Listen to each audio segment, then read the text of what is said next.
नमस्ते, प्रणाम। पिछले वीडियो में हमने ये समझा कि दुख का स्वीकार ही दुख का उपाय है और दुख हमारा शत्रु नहीं, हमारा मित्र है। The acceptance of the suffering is the only solution for that suffering and suffering is not the foe but the friend of ours. अब इसी बात को किसी और ढंग से सुनते हैं। मान लीजिए यही बात भगवान श्री कृष्ण और अर्जुन के बीच में इस बात का संवाद होता तो किस तरह से होता।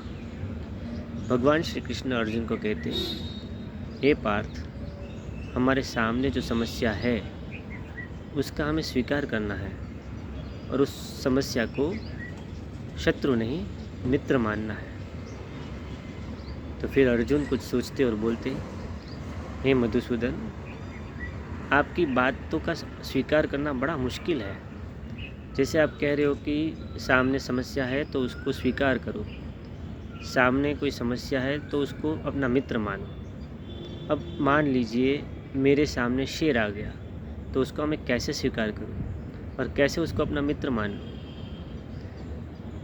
तो मधुसूदन मुस्कुराते और बोलते, पार्थ, उदाहरण भी तुमने बहुत अच्छा ढूंढ निकाला। जब शेर सामने होता है तो उसको स्वीकार करने के अलावा कोई रास्ता ही नहीं बचता। जब हम भागते हैं तो शेर तो हमें लपक लेगा। उस वक्त हमारी बुद्धि स्थिर हो जाती है, हम भागेंगे ही नहीं, हम उसके सामने ही खड़े रहेंगे और तभी वो अपना रास्ता बदलेगा। अगर भागते हैं तो फिर वो हमारा अस्तित्व मिटा देगा। और दुख और शेर में ये फ़र्क है कि शेर हमारा अस्तित्व मिटाता है और दुख हमारा अस्तित्व निखारता है। यही फ़र्क है शेर और दुख में। इसीलिए तो दुख हमारा मित्र है, वो हमारे आत्मा के अस्तित्व को सोना बनाता है। अगर संवाद होता भगवान श्री कृष्ण में और अर्जुन में तो इस तरह से होता। ये वीडियो बनाने का मेरा एक ही मकसद है कि हम समझे कि हमारे अभिप्राय, हमारे प्रत्युत्तर, हमारे सवालों का कितना महत्व है। How much importance is of our questions और फीडबैक्स एंड आवर सजेशंस। क्योंकि ज्ञान कभी एक तरफा नहीं होता, ज्ञान दोनों तरफा होता है। जब सवाल होते हैं तभी जवाब होता है, बिना सवाल के कोई जवाब नहीं होता। अगर अर्जुन के सवाल नहीं होते तो गीता का कोई अस्तित्व ही नहीं होता। तो जवाबों से भी ज़्यादा महत्वपूर्ण है सवाल। अगर सवाल होंगे तो ही जवाब रहेंगे और तभी जवाबों का महत्व भी होगा। जो सवाल हमारे मन में तैयार ही नहीं हुए हैं उनके अगर जवाब आ जाएं तो हमें बड़ी दिक्कत हो जाएगी। इसीलिए अपनी ज़िम्मेदारी हमें समझना होगा।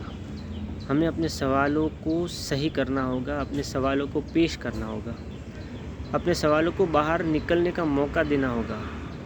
ज्ञान अंदर नहीं जा सकता तब तक। अगर मैं अपने हाथ में कप नहीं रखूँगा तो उसके अंदर चाय कौन भरेगा। तो पहले तो हमने अपना कप ही नहीं थामा है अपने हाथ में। हमारे पास कोई सवाल ही नहीं है। बिन सवाल के जवाब ढूंढने जाएंगे तो जवाब नहीं, बोझ मिलेगा। और एक बोझ तो ऑलरेडी हम ढो के चल रहे हैं और उस पर एक और नया बोझ बन जाएगा। तो अपने दिल को खोलो, अपने मन को खोलो, अपने अभिप्रायों को पेश करो, अपने सवालों को पेश करो। अगर आगे बढ़ना है तो यही कुंजी है, यही चाबी है। This is the key, your questions and your feedbacks. That's the only key to get into the spirituality. Thank you, धन्यवाद, प्रणाम।